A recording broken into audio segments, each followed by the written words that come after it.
This is John Sadler, and I'd like to welcome you to part one of our video on workers' compensation for builders. Workers' compensation pays very broad and comprehensive benefits that are mandated under state law. They're often payable for many years after the date of the injury. This is why the premiums can be so expensive. Benefits are payable to both your employees and the employees of your uninsured subs if they're injured on the job or have an occupational disease. It's a no-fault system. Payment is made even if you, as a builder, are not at fault in causing the injury. The policy pays all medical bills, both past and future. It pays for lost wages if the worker is out of work recovering, usually 66 2/3% of the employee's average weekly wage, subject to certain limitations. For example, in South Carolina, the current maximum payout is $681 a week for up to 500 weeks. It also pays a lump sum benefit for certain partial and total disabilities as determined by a workers' compensation commissioner. In addition, lump sum benefits are payable for disfigurements, and there is a death benefit which varies according to wages but is currently capped out at around $205,000 in South Carolina. It's important to understand the requirements for builders or subs to carry workers' compensation under state law, which varies slightly from one state to another. In South Carolina, for example, which has laws that are representative for most states, all businesses that regularly have less than 4 employees are exempt from carrying work comp. The less than 4 count includes corporate officers, but not sole proprietors, partners, or LLC members. However, when a builder uses subs, you, by definition, become the statutory employer and have liability for any injuries to employees of your subs, just the same as if you were the employer. As a result, builders who use subs are always required to carry a work comp policy even if you have fewer than 4 employees. A lot of builders think that they don't have to carry a workers' comp policy if they collect certificates of insurance from all of their subs. This is not necessarily true. A builder can still end up being responsible for the claim if the sub's workers' comp policy cancels for non-payment of premium or if the certificate is not legitimate. If you're required to carry workers' comp but fail to do so, and if your employee or the employee of your uninsured sub is injured, you're in a lot of trouble. Their attorney will approach the Workers' Compensation Commission and will file a claim with the Uninsured Employers Fund, and all of the normal benefits will be paid. However, the Uninsured Employers Fund will then file a lien against you in the amount of the benefits that they paid plus other penalties. This lien can easily result in bankruptcy for your business. From the point of view of your subs, they may truly not be required to carry workers' comp under the less than 4 employee count.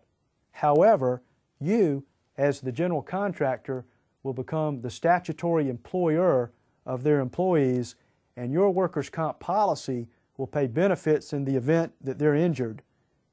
Because your policy will pay benefits, your insurance carrier will make a charge for these uninsured subs based on the amount you pay them. Because you will be charged by your insurance carrier, you have a legal right to deduct the amount of the charge from what you would otherwise pay the uninsured sub. Therefore, don't let the sub tell you that you don't have a right to deduct just because they're not required to carry their own workers' comp policy. Your workers' compensation premium can be logically broken down to being based on 3 major components. The first is payroll paid to owners by their classification code. For example, most builders who are owners of their business would typically be classified as either residential carpentry, executive supervisor, outside sales, or clerical, depending on the size of the business and how it's structured. Each of these classifications carry a different risk of injury and a different rate as a result. The various rates are applied per $100 of payroll. It's important to note that there are special rules that apply for owners. sole proprietors, partners, and LLC members are automatically excluded from coverage under their own workers' comp policy, but may sign a form electing to be included under coverage. On the other hand, corporate officers are automatically included for coverage, but may sign a form to be excluded. If an owner is excluded, his or her payroll is not counted for premium determination purposes. For sole proprietors, partners, and LLC members who signed the form electing to be included under coverage, their payroll is assumed to be a set amount that varies by each state law. For example, in South Carolina, the amount is assumed to always be $32,900 as of 2009. For corporate officers who are covered, their actual payroll is used, but is subject to a minimum payroll and a maximum payroll that varies per each state's law. For example, in South Carolina as of 2009, the minimum payroll to be used for premium determination purposes is $15,600, and the maximum payroll to be used is $130,000. It's also important to note that the term payroll includes other forms of compensation such as bonuses and distributions.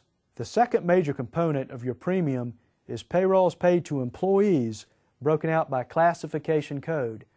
Many smaller builders sub out 100% of their labor and don't have payrolls paid to non-owner employees, with the possible exception of some clerical or executive supervisor labor. On the other hand, some medium-sized and larger builders may perform some work with their own employee crews, which would be classified according to the type of work that they perform. Once again, the rates vary according to the classification code of the worker and are applied per $100 of W-2 payroll. The third major component of your premium is amounts paid to uninsured subs broken out by classification code.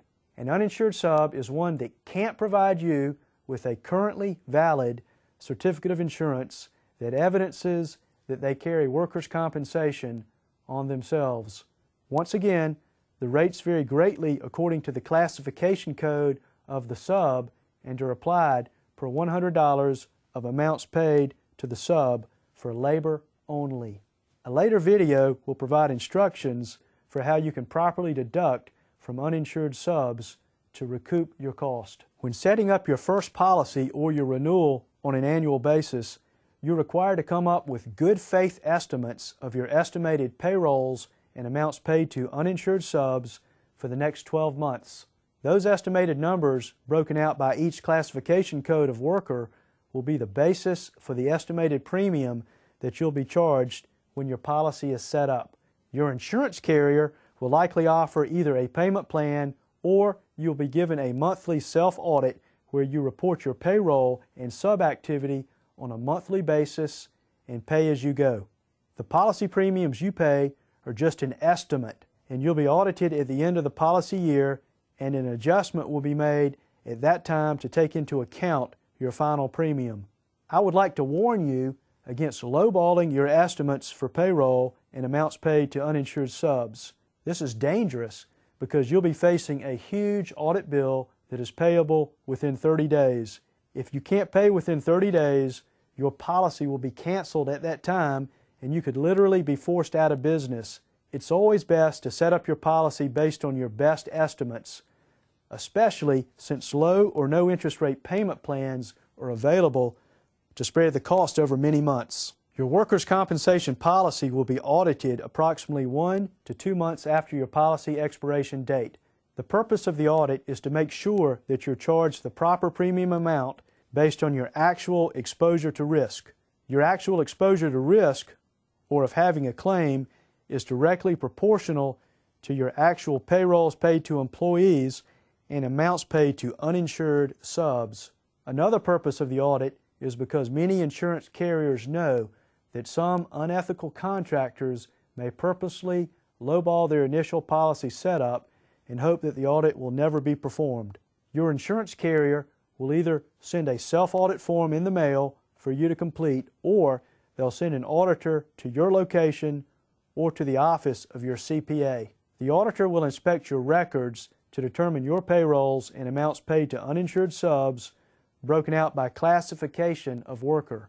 The auditor will also want to see copies of all your certificates of insurance since there is no charge for insured subs. He will then verify your numbers by checking them against other tax reports that you send in to federal and state governments. The auditors figure that most builders would be reluctant to falsify numbers to the government. If there is a discrepancy, the auditor will want answers.